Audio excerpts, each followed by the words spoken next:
Bye-bye. Now we had 8 minutes, so I got to do what Cindy says. That was a lot of 8 minutes. Thank you very much.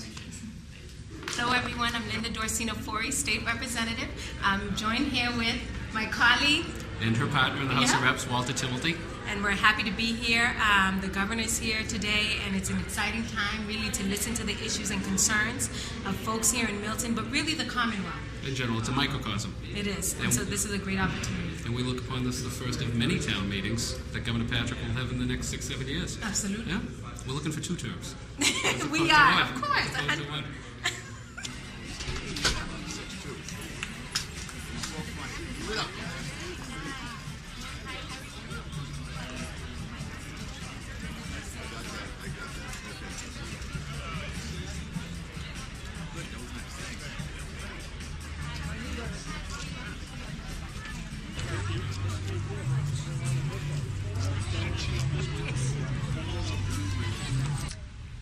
However, like every teacher in Massachusetts, just like you do, I have a constituency, and my constituency is a bunch of 10-year-olds. Those children, in all their uniqueness, trust me. For whatever reason, they trust me. And every year I say to them, to be a good citizen, if you see an issue, you need to stand up, you need to make yourself known, and you need to call the governor. No, I don't say that last part. Right. I'm going to be listening for sort of consensus points as I move around the Commonwealth. This is the 5th of these town halls we've done. And it's a special one because I'm home among my neighbors and I'm glad to be with you. But you will know, if you don't already, about the Life Sciences Initiative or the Clean Energy Bill or the Biofuels Initiative, some ways that we are working to move ourselves beyond hydrocarbons and dealing with the home heating oil issues coming up, and the high cost of gasoline as much as we can at the state level. You should know about the bonding authority that we're working with the legislature so that we have the authority to start reinvesting in our roads and our bridges and our public colleges and universities, and expanding broadband access, in rebuilding this infrastructure of ours and improving the quality of life around the Commonwealth. We should talk about education and some of the initiatives that we've been working on at a very grassroots level all across the Commonwealth. So those are some of the things we have been working on, but I want to hear really what's on your mind. So let me just say how this is going to go. There are how many people with microphones? Where are you? 1 here and 1 here. 2? And if you will make yourselves, those of you who have a comment or a question, make yourselves known. They will come to you. There are some people here also with, hang on 1 second. There's some people here also with clipboards. Where are you? 1, 2, 3, 4, 5, 6. These folks will get around to you if there is follow-up from your question, or if you didn't get your question answered or a chance to ask it, or you didn't get your comment made. And we will follow up with every single person who is willing to give us your contact information. Okay? Is that all right? All right, let's go. I appreciate it. Good the weather held for us, too.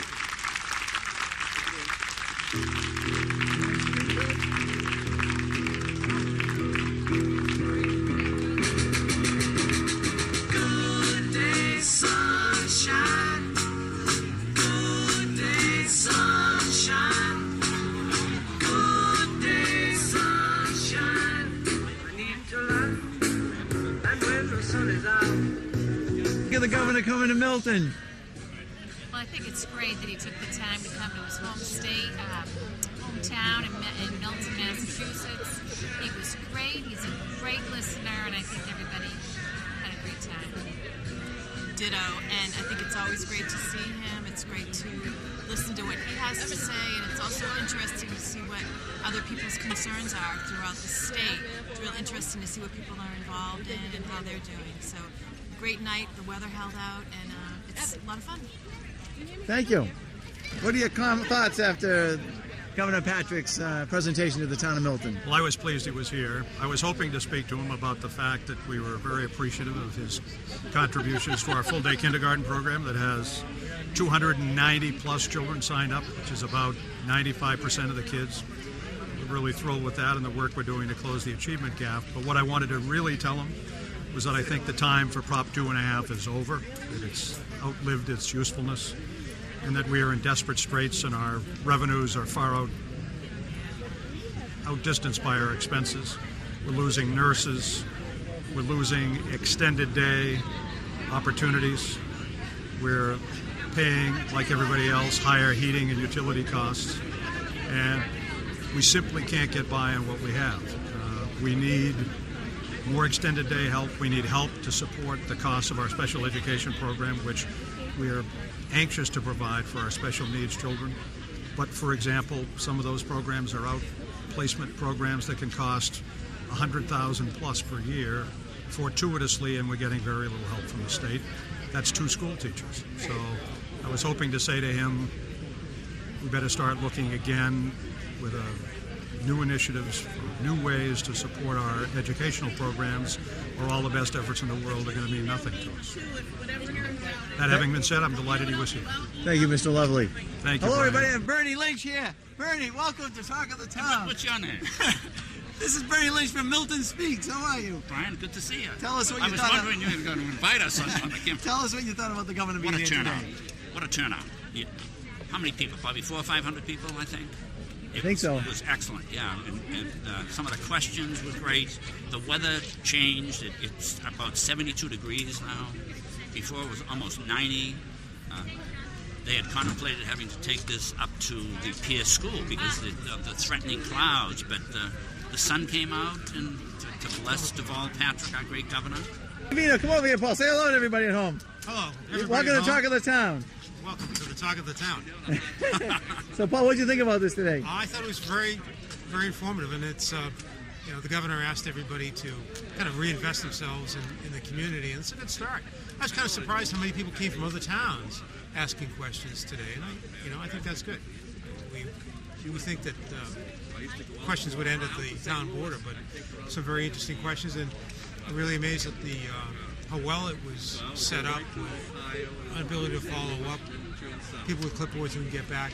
I know he does a monthly program on WTKK with Jim Browdy and Marjorie Egan, and they do that as well. I mean, it's all good follow-up.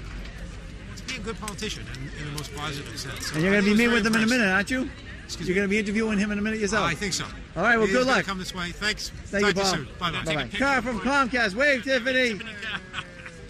And who's behind the camera over here? That's Connor Lynch. Connor Lynch. How you doing, Connor Lynch? Nice job today. Here I am with Rabbi Benjamin up at the town green. You just saw the governor speak. What are your thoughts? I'll move behind the camera. You can tell the folks at home. Okay. He's a very genuine man, and he really knew a lot of the details about governing the state and what it takes and the hard choices that have to be made. But I have to say that for him to come here, I was expecting more people. I was hoping there would be more people because people are often concerned about what's going on locally, and we had a very educated citizenry that showed up. And I just know that there are people who do complain, who do have questions, who do have concerns. And I guess being an optimist, I thought more people would come. And I just do think that if people do have questions, it's opportunities like this that shouldn't be missed. Well, thank you very much for being on Talk of the Town.